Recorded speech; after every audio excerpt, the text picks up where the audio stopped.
La próxima semana se celebra el aniversario de las Fuerzas Armadas. El 24 es la fecha central y bueno, hay una programación bastante interesante. El ministro de Defensa, Jorge Moscoso, nos visita esta noche. Le damos la bienvenida, ministro. Buenas noches. Gracias por estar con nosotros. Buenas noches, Enrique. Gusto saludarlo. Yo quería, antes de conversar sobre la agenda, pedirle un comentario sobre un tema de actualidad y que creo que va a servir mucho para que la ciudadanía pueda un poco entender el rol de las Fuerzas Armadas en una democracia.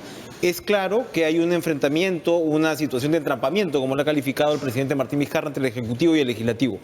Muchos artículos, especulaciones y demás se refieren pues al eventual papel que tendrían que cumplir las Fuerzas Armadas en una situación para esta, incluso para de alguna manera hasta dirimir lo que sería pues, repito yo, una confrontación entre dos poderes del Estado. ¿Nos puede explicar cuál es la perspectiva hoy mismo de la Fuerza Armada con respecto a lo que puede ser repito, una controversia política como la que vivimos? Las Fuerzas Armadas están circunscritas, sus tareas están en la Constitución Política del Perú. Las Fuerzas Armadas no son instituciones deliberantes. La tarea principal de las Fuerzas Armadas, su rol principal, es la defensa de la soberanía y la integridad territorial. También participan en el desarrollo, también apoyan la política exterior, también apoyan la gestión de riesgo de desastres. O sea, sus tareas son tareas que están muy delimitadas. Por lo tanto, las instituciones todos los días están abocadas a cumplir esas tareas que están perfectamente definidas en la Constitución. Le voy a hacer la pregunta sin anestesia. ¿No vamos a ver tanques eventualmente en las calles si es que, por ejemplo, se presenta una cuestión de confianza, esta es negada y el presidente considera que tiene el derecho a disolver el Congreso constitucionalmente? Totalmente seguro que no va a haber ningún tanque en las calles, porque vuelvo a repetir, el trabajo de las Fuerzas Armadas está enmarcado en la Constitución. Muy bien. Y en todo caso, bueno, para este tipo de situaciones la policía cumple un eventual papel, ¿no? O sea, es lo que el Ejecutivo tiene bajo su control, en todo caso, para imponer el orden, me refiero. El trabajo de la policía está enmarcado también en la Constitución. Bien. Y es el orden público, ¿no? Cuéntenos, por favor, hay un reconocimiento muy especial que se va a hacer precisamente en la ceremonia central por el Día de las Fuerzas Armadas. La ceremonia de celebración del aniversario de las Fuerzas Armadas es una ceremonia tradicional. Este año hemos variado el lugar. Tradicionalmente se hacía en el cuartel general del Ejército. Ahora lo vamos a hacer en la Plaza de la Bandera, en Pueblo Libre, de manera tal que la población pueda asistir a esta ceremonia, que es una ceremonia muy solemne, donde recordamos a nuestros héroes. El señor presidente, como jefe supremo de las Fuerzas Armadas, asiste y preside la ceremonia.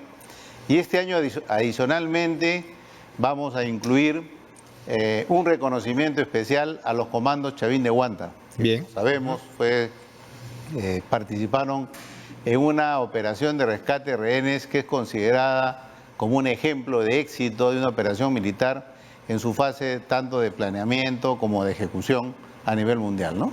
Qué bueno.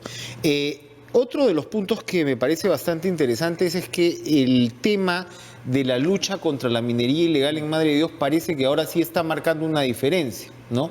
Todo este operativo pues gigantesco en La Pampa y demás. Siempre lo que ocurría era que de alguna manera en algún momento la Fuerza Armada lograba ingresar, ¿no?, en operativos conjuntos, pero tarde o temprano se retiraba y bueno, otra vez pues tomaban sus posiciones los mineros ilegales. Esto al parecer no está pasando esta vez. Efectivamente, en cumplimiento a una disposición directa del señor presidente, hay una brigada del ejército que ha sido desplazada desde Moquegua y está en su base ahí en Madre de Dios, en Puerto Maldonado, y con bases móviles desplegadas en la zona de la Pampa. Desde febrero se han iniciado las operaciones de en la lucha contra este ilícito. Como bien lo ha mencionado usted, la clave es el sostenimiento de las operaciones. Yo he estado hace algunas semanas atrás y hemos podido comprobar cómo donde antes había una gran cantidad de gente, no solamente realizando estas operaciones, deforestando, contaminando las rutas, digamos, o las diversas vías de agua. Sí. También la presencia de otros ilícitos como trata de personas, esclavitud. Todo lo que conlleva una economía todo, negra, ¿no? Efectivamente. Hoy, ya con la presencia de las fuerzas del orden, Fuerza Armada, Policía, la Fiscalía, eso ya está erradicado. Es cierto que todavía quedan algunos pequeños grupos, pero con esta movilidad de nuestras bases y de estas Fuerzas Armadas allá en la zona, ya estamos terminando la neutralización.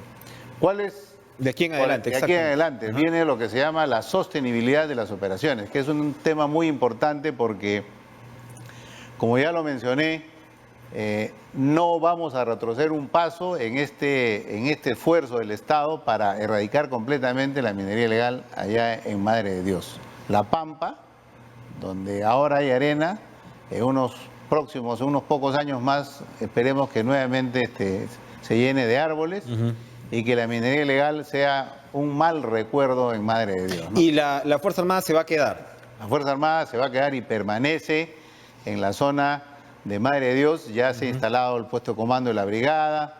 Estamos ya trabajando también para contar con más bases modulares para ir moviéndonos dentro del área de manera tal de ir neutralizando los pequeños focos de minería ilegal que todavía están presentes en esa zona, ¿no? Los fenómenos sociales, políticos cambian y como tal cambian, como usted explicaba, también las labores de las Fuerzas Armadas, ¿no? Y ahora mismo ustedes, por supuesto, tienen una responsabilidad importante en lo que es resguardo de fronteras, pero la situación con Venezuela está planteando también desafíos adicionales. Yo participaba en una mesa redonda en el Congreso ayer y claro, obviamente pues no tenemos la frontera directa, pero sí tenemos la frontera con Colombia, ¿no? Y se decía pues que incluso prácticamente hay unos pases bastante libres, ¿no? Por el lado de Ecuador, por el lado de Colombia. ¿Hay algún tipo de consideración adicional al resguardo de estas fronteras, tomando en cuenta lo que está ocurriendo con Venezuela y, por supuesto, la preocupación ciudadana de lo que eventualmente puede ocurrir, lamentablemente, pues con personas de mal vivir que ingresan al país? Bueno, el trabajo de las Fuerzas Armadas en la frontera está circunscrito principalmente a lo que es el resguardo de la soberanía. O sea, desde el punto de vista, vamos a decir, formal. Sin embargo, mantenemos una estrecha coordinación con la Policía Nacional y con las otras entidades del Estado que son las encargadas de la parte de ingreso de personas extranjeras. Inmediatamente se detecta alguna situación de este tipo, se actúa coordinando o apoyando el trabajo que realiza la policía o en este caso la parte de migraciones. Como ya ha mencionado usted, las fronteras son áreas de bastante tránsito, libre tránsito. Entonces, en estricto, el trabajo le corresponde a la policía, pero nosotros apoyamos en las zonas donde tenemos la presencia de las Fuerzas Armadas. Si hablamos de la frontera del Putumayo, nuestras bases están distribuidas a lo largo del río, en la zona donde hay no solamente bases nuestras, sino de la Marina, bases del Ejército y de la Marina, de manera tal de colaborar, contribuir con trabajo de evitar el ingreso de personal extranjero por los pasos no autorizados, ¿no? ¿Qué situación ha encontrado en el Braem? En los últimos días hemos visto resultados positivos en la lucha contra el narcoterrorismo, pero se comenta pues mucho que la responsabilidad del ejército en lo que es precisamente este combate a la, ya no subversión, repito, al narcoterrorismo, al narcotráfico, no ha tenido los resultados que se hubieran esperado con respecto pues a la inversión que se ha realizado ahí, a los años que se lleva. ¿Cuál es el objetivo que usted quiere trazar para el combate contra la subversión o contra el narcoterrorismo en el Braem? Al asumir el encargo del señor presidente de la República como ministro, uno de los primeros lineamientos que recibí de él fue pacificar el Braem. Yo, siendo almirante de la Marina, mi último cargo en servicio activo fue jefe del Comando Conjunto de las Fuerzas Armadas. Así que trabajé muy directamente en ese esfuerzo de la pacificación. Lo que tenemos en el BRAE son remanentes de un grupo terrorista que no representan ningún peligro para el Estado, pero que todavía mantienen un cierto nivel de presencia, sobre todo en las zonas más inaccesibles por el tema de la geografía. Y la presencia del narcotráfico. Esa relación entre este grupo terrorista que incluso utiliza la ideología a su conveniencia y a sus intereses, con el narcotráfico es esa simbiosis que está presente y que genera esa dinámica perversa en esta región. El objetivo es neutralizar y pacificar, neutralizar los remanentes terroristas y pacificar el Braen en el plazo más breve. Yo espero que para el Bicentenario podamos ya cumplir con esta tarea encomendada por el señor presidente. La estrategia que estamos empleando, dada la magnitud de estos delincuentes, de los remanentes de estos delincuentes terroristas, es optimizar el esfuerzo de inteligencia a través de la integración de la información de las diferentes agencias, tanto de Fuerzas Armadas como Policía Nacional, y la integración con la Policía Nacional en la parte de operaciones con fuerzas especiales. O sea, no es un tema de salir a buscar, sino empleando la inteligencia, ubicar exactamente la posición de los campamentos o de las columnas y neutralizar a los delincuentes. Este es el objetivo, esta es la estrategia.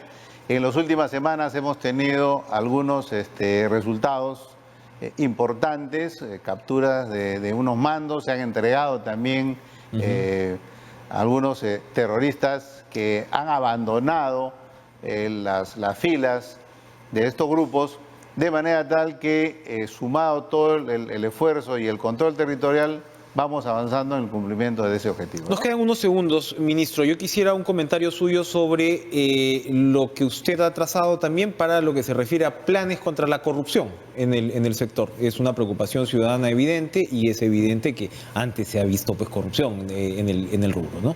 Cuéntenos, por favor. Al asumir el compromiso y el encargo del señor presidente como ministro, también uno de los objetivos de gestión es la total transparencia y la eficiencia en el gasto militar. Hemos tenido ya reuniones con los comandantes generales, se ha orientado a los sistemas de control propios, que son las inspectorías, para poder optimizar todos los procesos de control.